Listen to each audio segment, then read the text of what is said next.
Welcome, everybody, to another episode of the Rays Rewind podcast. The Rays return to the Trop, and today's my birthday. So let's start the show. Boom. Turn up your volume. Because you're about to listen to The Sick Podcast. Rays Rewind with Bell, Bushman, and Drew.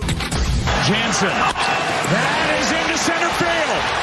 Here comes Kiermaier. Phillips has tied the game. Arose Arena coming around. Throw home. Now he stumbles. But the ball gets away. Tampa Bay wins it. Brett Phillips, Game 4 hero. The sickest Tampa Bay Rays podcast. It's gonna be sick. And welcome, everybody, to the Rays Rewind podcast. Welcome back in. It is I, the great old Bushman, and joining me as usual with my co-host, Drew. Make sure to go to our YouTube page at the Sick Podcast. Rays Rewind, hit the subscribe and notification bell when new episodes drop. I'm done doing contests with people. I'm done. We gave you a simple task to like and subscribe. We were so close. And we're so close, too. We're going to do it. We're so close. And all you have to do is do that. Like and subscribe. Y'all can't do that. So I'm holding off on the giveaways for the time being until, I figure it's the right time to do that. So, but hey, if you're on our channel anyways, thank you for subscribing. And if you're a fan, thank you for subscribing. We're the sickest Tampa Bay Rays podcast on the Sick Media Network. It's the Rays Rewind podcast. So if you're wondering why I'm wearing this Santa hat, well, it's the night before returning to the Trop, and I feel like it's Christmas Eve for a lot of us Rays fans because we're returning home to Tropicana Field. It's been almost 2.5 years since the Rays have played a game. Is it 2.5? No, it's a year and a half. Year and a half. Sorry, year and a half since the Rays have been back at Tropicana Field. It feels like forever though. So tomorrow will be lots of emotions, lots of fun stuff happening inside and outside Tropicana Field. I know. Some tailgates will be going on at 9 o'clock in the morning tomorrow. It's going to be fun. New ownership group. Tropicana Field's repaired. It's going to be great. Apparently looks great inside. Everybody go out to the ballpark. It is sold out, which we all thought it was going to happen. If it didn't sell out, that's a huge problem. But it is a sellout game for the home opener against the Cubs. But before we get into that, let's do our Rays Weekend Review. The Rays finished up 2 series against the Milwaukee Brewers and the Minnesota Twins. They beating the Minnesota Twins on my birthday, beating them in extra innings 4-1. Richie Palacios hitting he doesn't hit many of these, but he hit a 2-run shot to take the lead in the 10th, and the Rays held on to win against the Twins, capping off the first series win for this year against the Twins. So let's go to our weekend review. Drew, what was some of the things that kind of really stuck out to United the most? I know the errors was a big thing. Today wasn't so bad. This series, the first game and the second game, still had some error problems. Junior Caminero and Carson Williams, both with error issues. I tweeted out something the other day, like, look, if the Rays model is not working, then things need to be flipped upside down. It seems like whenever I criticize the team, the next day they win and they play good. So I think I am just going to criticize the team the rest of the year, and they'll just win games and prove me wrong every single game. But let's go to the error issues. What do you think about those? Yeah, I mean, the errors for me were the biggest takeaway this week. They didn't look great in the field to begin with in St. Louis, to start the season, and they carried that into Milwaukee, especially Junior Caminero, which is really surprising. It is surprising. I mean, he's not Nolan Arenado over there, but he had made such improvements last year, and in spring looked really good. And then, just seemed like all of a sudden with the start of the season, he couldn't throw the ball to first base. He's just missing the ball, on grounders. And I mean, I think his error on Friday got taken away, so I think he's still at 6 for the year. But still, it's. Do you think it's concerning yet? But I mean, we are still early in the season. Do you think it's concerning just yet, or do you think it's the first week of games? And it's concerning. It's concerning to me. I don't think it's like concerning. Do you think he's thinking too much about his batting too much, and that's kind of carrying over to his playing the field? I don't know. I mean, only he knows. I mean, it could just be a really bad coincidence of bad luck things that have happened all at once here at the beginning of the season. I mean, he's not, even when he was not a great fielder at the beginning of last year and being replaced, he wasn't. I mean, I don't remember him making errors to this degree. So, like, I don't think this is who he is necessarily. And then, you add in the errors he had at first base, which, again, I think is a coaching miscue on Cash's part, taking Aranda out in the first place. I understand you want some more speed. I get it. But, like, with it being, I believe it was the seventh inning, might have been the eighth inning when he got taken out to pinch run Carson Williams for Aranda. And then, you moved Junior to first, right? Junior to first, and like, he doesn't even have a first baseman's mitt. Like, some of the players, I mean, it didn't look great, but I'm not going to hold those to the same level necessarily as the ones over at third. But the errors in general are just unacceptable. I mean, they had 3 errors, I believe, on Friday. They lead the league in errors. They do. Yep. At least I know it was like at least by like 3 or 4 as of this week. I think it's 15 total right now they have errors. They had 1 yesterday. Oh, so I think they're at like 13 or 14, if I remember, if my memory serves me correct. But yeah, it could be 15.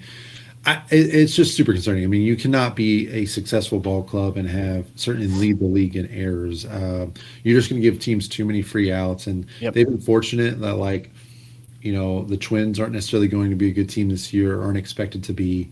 People don't think the Rays are going to be a good team this year, so I try not to be too open and shut about other teams that have a similar expectation. But the Twins, I believe, are projected to be last in the American League this year. And the Cardinals, to a certain extent, aren't a great team. The Brewers look really, really good. So, like, you give them free outs, you see what happens there. With the way the bullpen's been,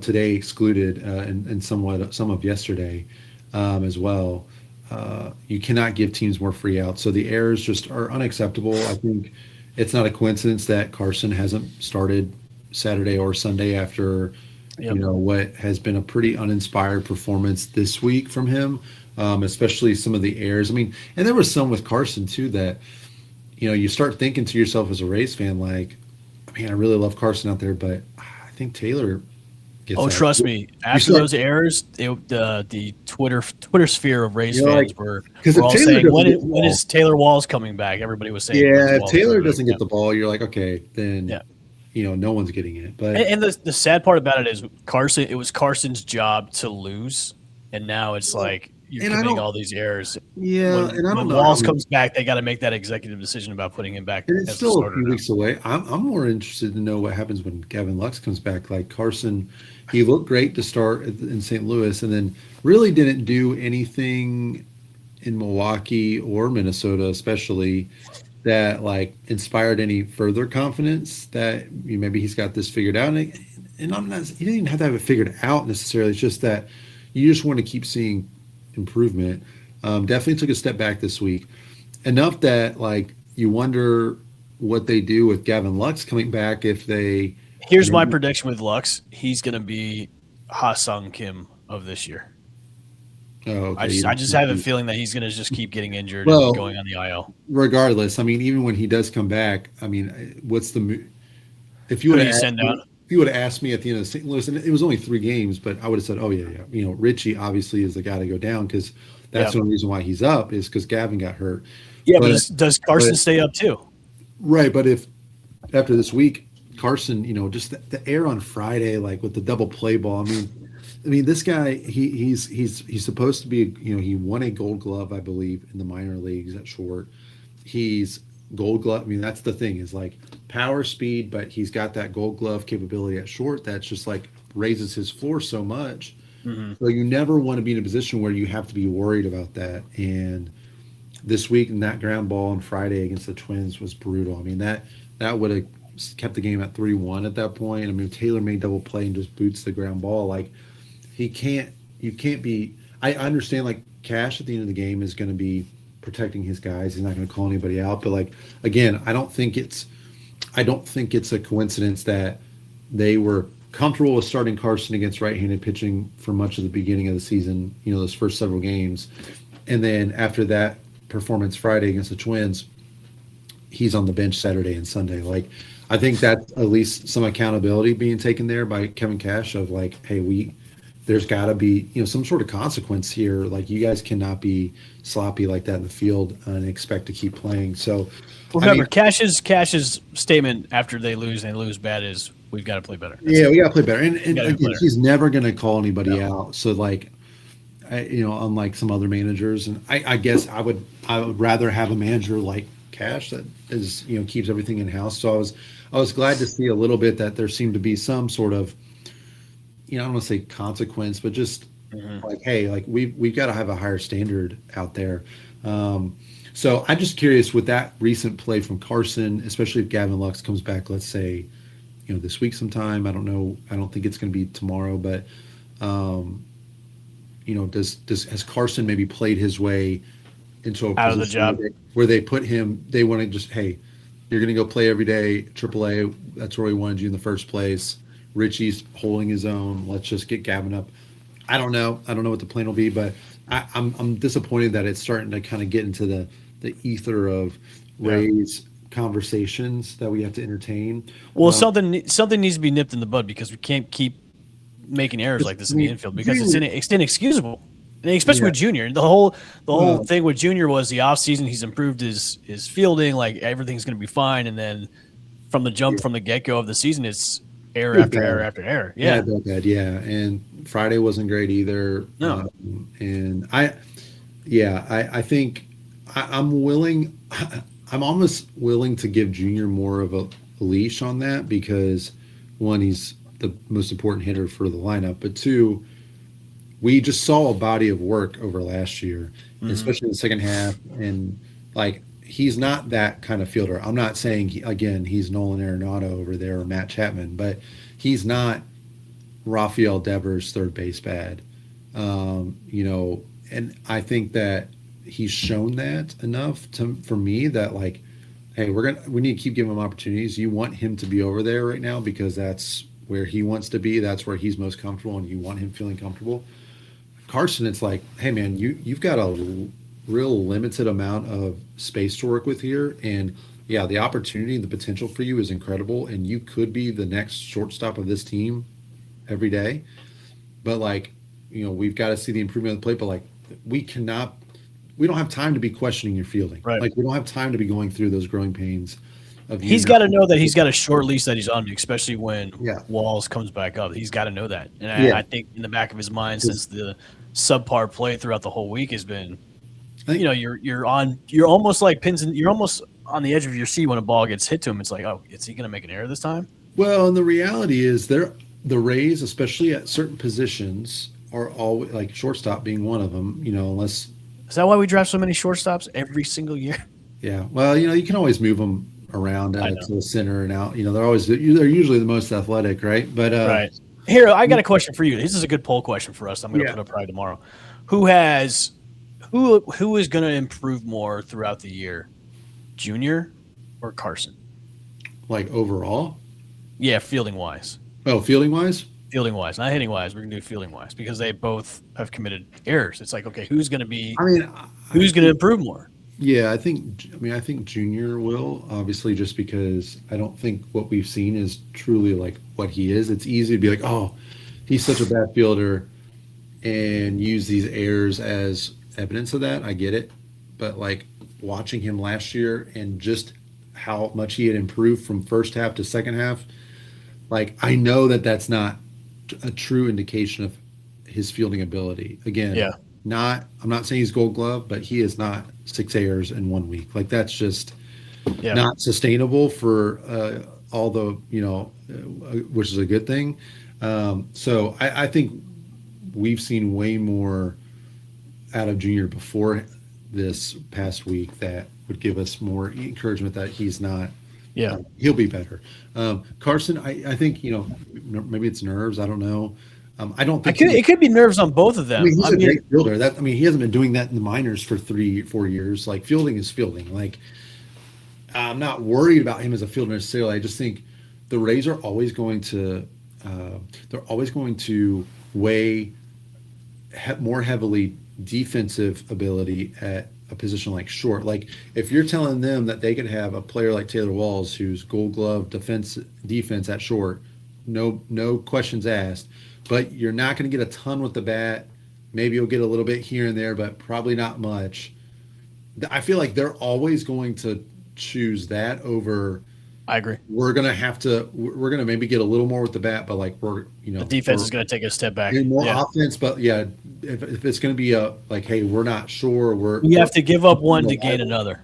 That's what they're going to think. And they're going to value defense all day instead of the bat. They don't have time to worry about Carson's defense at short. Like that's the one area they're probably like, hey, we're going to give him some runway here that we weren't expecting.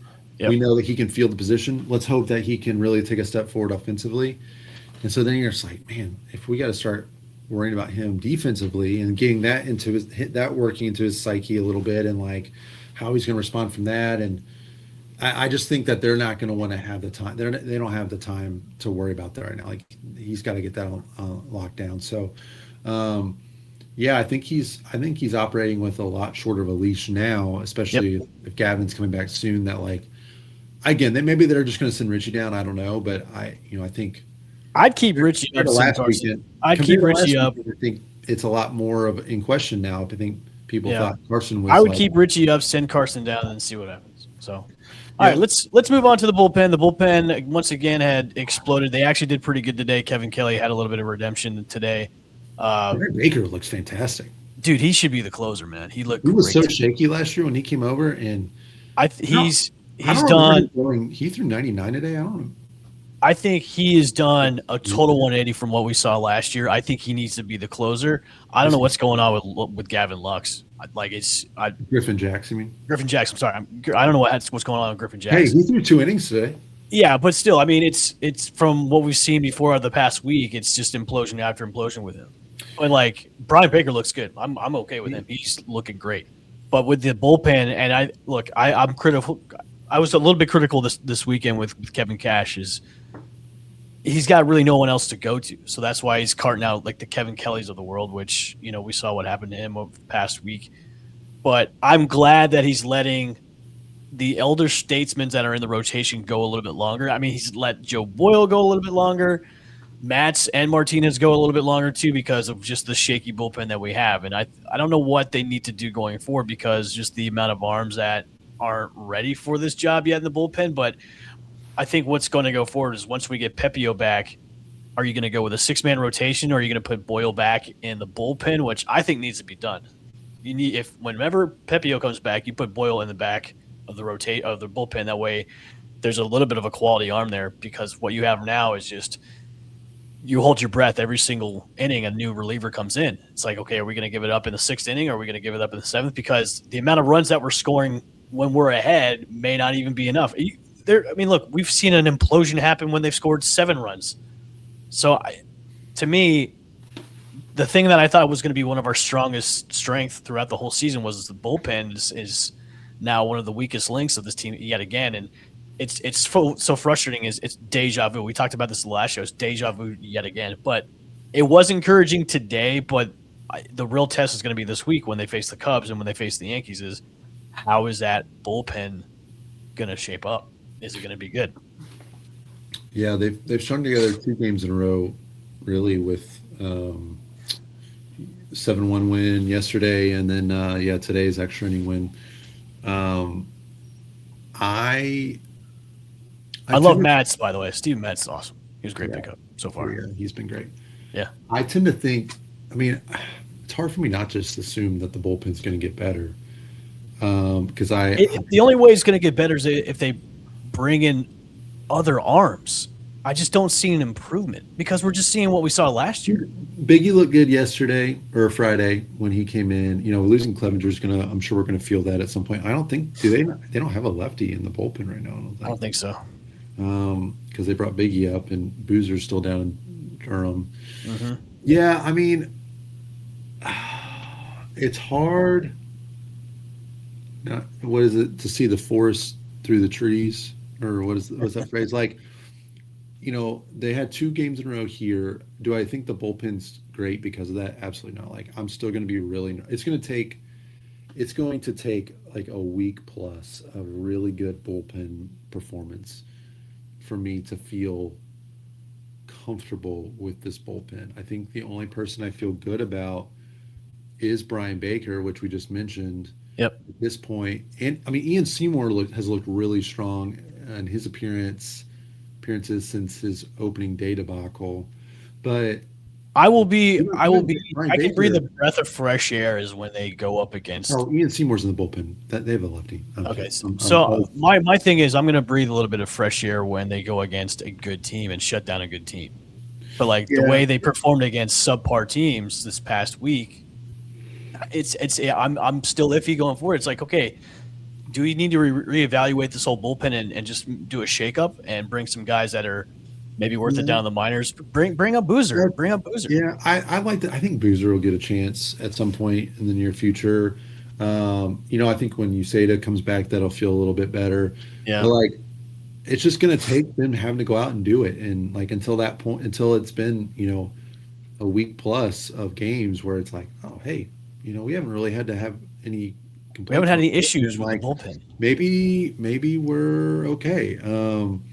But yeah, I mean, Baker's looked great. He's been the best arm out of the bullpen. I still go, even when he's pitching though, I'm just like, I still think back to like last year. Felt like he was inconsistent. Like, am I really is that the state of this bullpen where I feel the best about him? And it was like last year, I just complete opposite was where he was one of the ones I felt the most nervous about. I think he needs to be the de facto closer. Yeah, Jack's. I think Jack's pitched better today. 2 innings. I was shocked they sent him back out, only because I thought with confidence being an issue, he had that really strong first inning. I thought they'd let him get out of there with that, but he worked through both. 2 innings. Like no complaints over the last 2 days, and the game they gave up the lead against the Twins, and even the game where Jax gave up the lead again, I believe, I forget what game that was, either Tuesday or Wednesday against the Brewers. Like, they were plagued by errors in that inning too. And again, the errors bit them bad in that 7th inning against the Twins on Friday. So, like, and it was Cole Sulser. So, I don't know. It is definitely a sore spot. There's no question that if the bullpen is even adequate and the fielding is adequate, that this team's not 4-5. They're probably 6-3. Mm-hmm. You could even argue that they sweep the Cardinals and they're 7-2. Yeah. Or here's what 7-2, whatever. So like, here's a positive thing about this though. I'm glad that we're seeing this type of play early, where hopefully the kinks will get worked out and then it's smooth sailing going forward. Because if we're seeing this later in the season, then we've got issues. I'm glad that we're kind of seeing this now, because now you have an improvement road to work at going forward. Do you know what I mean? Yeah, you got more runway. There's more runway now to improvement instead of, okay, this stuff is now coming up in the middle of the season or the end of the season where we could have been winning games and being in the playoff hunt. But if it's starting now and slowly improving, then there's signs of, okay, we might not be that bad of a team. Look, I mean, we're 4-5. We're in second place in the AL East right now. Everybody's under 500 except for the Yankees. So that's encouraging. The Red Sox, they already were chanting today, sell the team. So that's encouraging. We're 4-5, and it's an encouraging 4-5 going back home tomorrow. If we have sell the team chance, 5 months into the ownership group, I think we got bigger issues. No, the Red Sox. No, I know. Okay. I know. I was just imagining like if Rays fans were chanting that. They got to be out of their minds if they're doing that. So I was very encouraged by Shane McClanahan's first start in almost 3 years. I think that last inning he pitched, he was just gassed and tired. But like overall, I think he looked great, and I think it's a sign of things to come where he's just going to keep ramping up throughout the whole season, and we'll see him pitch tomorrow against the Cubs. I mean, McClanahan looked good. You think back to it, like the bullpen.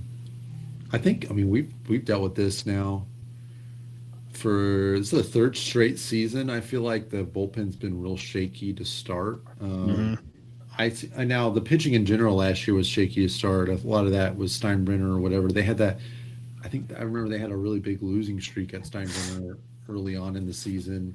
But I remember in 24 we had the bullpen was rough, even with like Pete Fairbanks and Jason Adam. You remember, like they had the home opener in Colorado. They blew, like they had these really epic blown saves, epic games that they just gave up, that the bullpen just ruined.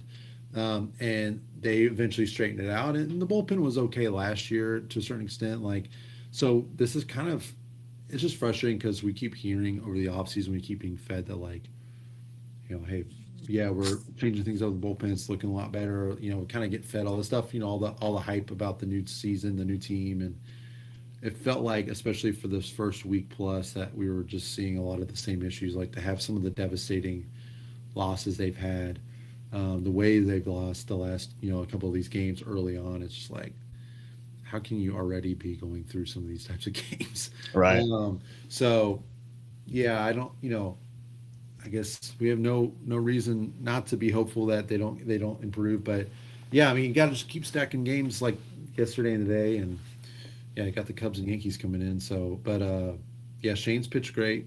You mentioned this Steven Matz, like he looked good, man. Starting pitching, like I'm convinced now more than ever, at least with veterans, Nick Martinez has convinced me that spring training stats don't matter, because I watched that man pitch against the Blue Jays before the season started, and he was getting just crushed. I mean, every ball was hit hard. They scored, I think he gave up like 11 or 12 earned runs, and it was awful.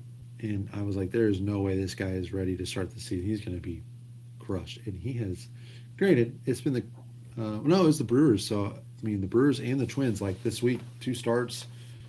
I mean, gave up 2 home runs, basically accounted for all the runs he gave up between Contreras and Wallner today. Contreras at the beginning of the week, like he's looked incredible, and giving them some length. Steven Matz has looked great, went 6 yesterday. Like, I think those were the biggest question marks, right? Like, and obviously Shane, like his health, but like if we can be relying on Steven Matz and Nick Martinez to, obviously they're not going to go out and be this dominant all the time, but like if they're not having to be question marks in the rotation, I feel really good about what this starting rotation looks like going into the meat of the year. Especially when Pepio comes back too. Especially when Pepio comes back. And Boyle, I mean, yeah, it wasn't quite as clean. He had a few walks this past time around, and obviously deserved better with what the fielding gave him.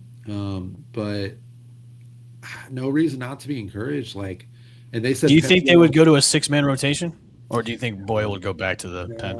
I think they either just send Boyle down to keep on a rotation. They keep him as a starter, or they throw him in the back of the bullpen to kind of be a Ian Seymour, but right-handed. Okay. And yeah, I mean, he's certainly done nothing to question. Like, I mean, he can be on this team as long as he wants. I think Pepio is coming back a little later than they expect. They said they don't think he'll be back until the next homestand. Well, that's fine. That's more time for us. Initially, they were talking like he was going to be back this week, on the next turn through. But I think he was throwing off the mound in Durham. Oh no, that was Lux. Lux was playing in Durham. He was starting his rehab. Yeah. I'm a little worried about Pepio. I'll be honest with you. I'm worried it's going to linger a little bit. Right, kind of like a Tyler Glasnow thing. Yeah, right. Hip inflammation just doesn't sound like something that's just going to clear up. Or like I could see them running into, he was throwing or had a rehab start, and just they got to shut him down. I don't know. I'm a little hesitant about his time frame, and him already kind of essentially being pushed back a little bit. Doesn't help me feel any better about that. But yeah, I mean, Boyle, he's going to get an opportunity. I think Boyle's going to pitch against the Yankees, so that's going to be fun. Yeah. All right, let's move on. It is time. The Rays will be back at the Trop. As well, we're recording this the day before, but they will be back at the Trop tomorrow or today when you're watching this to Tropicana Field. It's been a long journey. it's finally time for the Rays to come home, and I think it's going to be a very special day with lots of tears that are flowing with the fans that are going to be there. I'm going to be watching on my phone or my TV before I go to my son's baseball game. It's going to be I think pandemonium too. I think there's going to be lots of excitement. It's going to be electric there too as well, with a sellout game for the home opener, just coming back home to the Trop, where Right. the Rays have been in the stadium for a very long time, and it was ripped away because of Hurricane Milton. But now they're back, and it's back home, and I think it's going to be a special day. Hopefully, they pull out a win against the Cubs, being the first game back. Hopefully, that happens. But I'm not going to be able to be there. Drew, you're up in the Carolinas. You're not going to be there as well. But I think for our memories of us going to the Tropicana Field, I think this is a very special time for the team to come back, and especially for all the fans that have supported the Rays and had to sit through a year being at Steinbrenner Field and not being able to be at the Trop. But I think also too, I think we need to applaud that everybody that came together and made sure the repairs happened and made sure there were timely repairs, because now it's nothing. What I was so happy about was as soon as they said, hey, the repairs are going to happen, it was just go time. And the repairs got done on time. There was no setbacks. There was no saying, oh, we got to push this back, or, hey, the Rays will be back in May. No, it was, hey, we're going to be back for the home opener on April 6, 2026, and it's going to happen tomorrow. And I think it's going to be a great time of the year. So if you're going to the game, definitely shoot us your pictures of inside just to show us how it is, videos, whatever. But special time of the year where the Rays get to go home to the Trop. Yeah, I got some serious FOMO. I am too, man. It's gonna suck. Yeah, thinking back, obviously, if we still lived in the area, thinking I'd love to be there and love to try to make that happen. Although those ticket prices were, I wasn't having much FOMO about the ticket prices. I'll be honest. I'm very excited. I believe the pregame coverage starts at 3. They're doing a little bit longer. Yep. Pregame coverage at home. WDAE is going to be there, I think, around 9:30 to broadcast from Ferg's. Cool. Yeah. So I'll be tuning in as soon as I can when that coverage starts. Following it on my phone and on the TV. Like you, I have some my son's baseball game as well. So, I think it's going to be a great day. Like, in my mind, I've always just expected they would win the game. So I hope that they don't come out and disappoint me and just put up a nothing burger. And, that you can't do that on the return to the Trop. Look, Race, you got to win. You got to win. Well, I'll tell you what. Junior was, I think also we talked about his fielding. I think some of the hitting woes or the lack of production, home run RBIs from him. I think for someone like Junior probably feed into it a little bit, like whether that's the fielding fielded into his hitting or the hitting fielded into his fielding. Prediction. He will hit a home run his first at bat. Well, that's the thing. I was like, I know he's going to hit a home run tomorrow, but now that he got that off his back today with his home run, and it's a nice little golf swing too. Yeah, consequently his first RBI. I'm like, oh, it's a guarantee he's gonna like it's almost like when you're a shooter in basketball or like as a team, like there's like a lid on the hoop or whatever, it just can't, but you see that first one go in and it just kind of like the floodgates open. Like, I think being with that coinciding with his his first home run today, coinciding with the return trip back to the Trop, it being a huge week with Cubs and Yankees games and stuff like that, like it's just gonna be a great atmosphere. Like, I'm 1,000% convinced he's going to have a huge game tomorrow, but a huge homestand.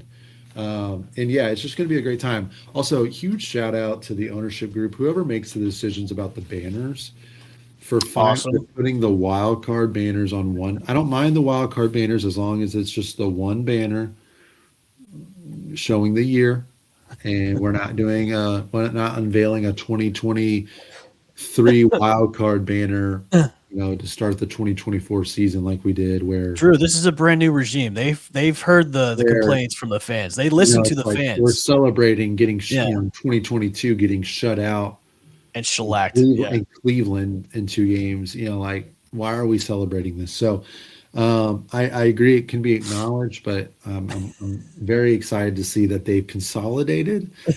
We'll put it on one banner. Um, but yeah, I mean, I'm super super excited to watch the team back at the Trop. I think we've seen the quotes a little bit too with like Neander and others, but like the Trop gets such a bad rep around the league with people that honestly I feel like either I've never been there or they just it's just a cool thing to hit on the Trop and to make fun of it. I genuinely love watching games there. It feels very comfortable to me, not only because of the temperature, but I've gone to so many games there. Like, I and love had so watching many games there great because there's memories. not a bad seat in the house. No, not a There's bad not a seat. bad seat in the house. There's better seats, but there's not a bad There's seat. not a bad seat, but I'm partial to left field, section 143. Yeah, that's my section, man. I love that. see, Love that. I'm either 144 or 146. I'm over in See, right you're the field. right. See, I always liked left field because I wouldn't have to turn around to look at the big scoreboard. I could just have it right Mm. there. Also, Randy's out in left field. I've talked about that a bunch. That's what drew See, I me like over. right field because if you have the standing room only tickets, you can have like that high top, the standing room. You can put your drinks on there, Yeah, and a lot of the action goes to right field anyways. yeah, you're So right. No, it's true. Very, very possible. Hey, different strokes for different folks. that's true. I've That's never true. done the standing room, so I can't speak to that. And I I actually always like prefer being it. I prefer it over than sitting in a seat. I'd rather be in standing room only and just have the high top with me gotcha. instead of sitting in a seat. Yeah, More room. To be yeah, honest I with you. get it. No, yeah, for sure. But I've had so many great memories at the Trop, and whether it's just being there for like my son's first game, taking into it was the doubleheader game against the Guardians when the hurricane came through or tropical storm in the summer of I think it was 2022, um, and Vidal Brujan's debut. Shout out to Vidal Brujan. Like taking my son there, or like going to countless games there with my wife. Like the games we've seen, and like I love that place, and it's one of the things I miss a lot about not being back in that area. So to see it back, games being played there, and just like the comfort of seeing it being the games being played there on TV, like Yep. it just it just as a Rays fan, being a longtime Rays fan, like it's you know, I'm probably being a little too poetic about it, but it just means a lot. And so No, it's no, I really, agree really because cool. I went when the Rays were the Devil Rays and Yeah. they stunk. They were the laughing stock of the league. And but the memories I had was you had the beach, when it was Yeah. up in the party deck, the beach, you had dollar drafts on college night, which were Fridays, which they don't do anymore. But like, and then throughout the years, everything changed. They became the Rays. I got to Yeah. take my daughter to her first baseball game, and then my second daughter to her first baseball game, and then my son to his first baseball game. So it's like those memories now that are core as going to that place where, you know, my kids are future generational Yeah. Rays fans. And then like seeing magical moments there too, man. I got to be able to be a media credentialed press person for the ALDS with the Rays when they played the Houston Astros and all that stuff. So Oh, it's, sweet. and then being a fan when Carlos Pena came back and hit the grand slam off CC Sabathia in the first inning for his return at the Trop. So it's like those memories that we have, Yeah. and we're coming back to that familiar place where the Trop is for a lot of Rays fans. And I think if you're not a Rays fan, you think it's this big clunky stupid dome, but for us, it is where our team plays for the next couple of years, and then they'll be at a new home. But for now, this is where What we got, this is what we got. This is what we got, and this is where the Rays play. And, and and like right people now, that hate on it, man, they don't understand. they don't, They don't understand. They like, don't understand. we can make fun of it because it's our stadium, but like, Right. I don't want to hear it from, the Yankees fan that's, Well, and the thing is, that's Drew, like, those Yankee fans that go there, who live in the Tampa Bay area, when they're not playing the Yankees, their second favorite team is the Rays, and they go Yeah. to the Trop. So they can complain all they want, and the transplants can complain all they want. Oh, it's not Fenway. Oh, it's not Wrigley. Well, if you don't like it, move back up north because this is what we got down here in Tampa. yeah. So It's gonna be a great day. I think about, like you said, the memories, personal, game memories. I've been to, take my daughter, her first game, taking her, and like, I just wish now I have a 2-year-old son, our third, and we're whenever we're back in town during the season, obviously we're going to try and make sure to get over, but yeah, I'm hoping to get him to a game at some point over there because, yeah, I got my parking, I got the lots, that like I got my parking area that I love, I got my entrance, I know where everything is. Like it's gonna be good to get back, and I hope I can get there this year and see a couple games. But yeah, man, hopefully they get a W tomorrow. And I think it's fitting that Shane's pitching. Yep. Of all the pitchers, I think Drew would have been great, obviously, but like.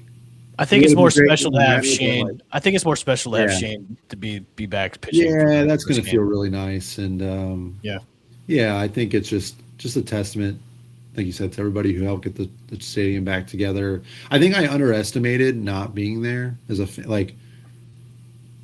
it like them playing at Steinbrenner. I was like, oh, it'll be kind of cool, like whatever, like it'll help them offensively, whatever. I don't know, but I really started to like. When I started thinking about them playing back in the Trop, I missed it more than I think I thought I would. So I'm grateful that they get to be back in there and be there for the next few seasons, hopefully before the new stadium is around. So, but yeah, kudos to everybody involved in the ownership group for getting that across the finish line with City of St. Pete and everybody who was involved. And yeah, hopefully now all they need to do is have a Rays win. Yeah, and we also need to hear some news about like if the new stadium's going to be built too. So, but yeah, everybody, this has been another episode of the Rays Rewind podcast, the sickest Tampa Bay Rays podcast on the Sick Podcast Network. Tweet us out tomorrow of all the pictures for opening day. Me and Drew and myself are going to have some definite FOMO for tomorrow since we're not going to be able to attend. But make sure to tweet out your photos and videos of you guys being at the tailgates and inside the Trop for all the madness that's going to happen. But we'll see you guys again on the Rays Rewind podcast. For myself and Drew, we'll see you guys later. Peace. And that's a wrap. Hope you don't miss us too much until next time. Follow the Sick Podcast Rays Rewind with Bushman and Drew on YouTube, Google Play, and Apple Podcasts.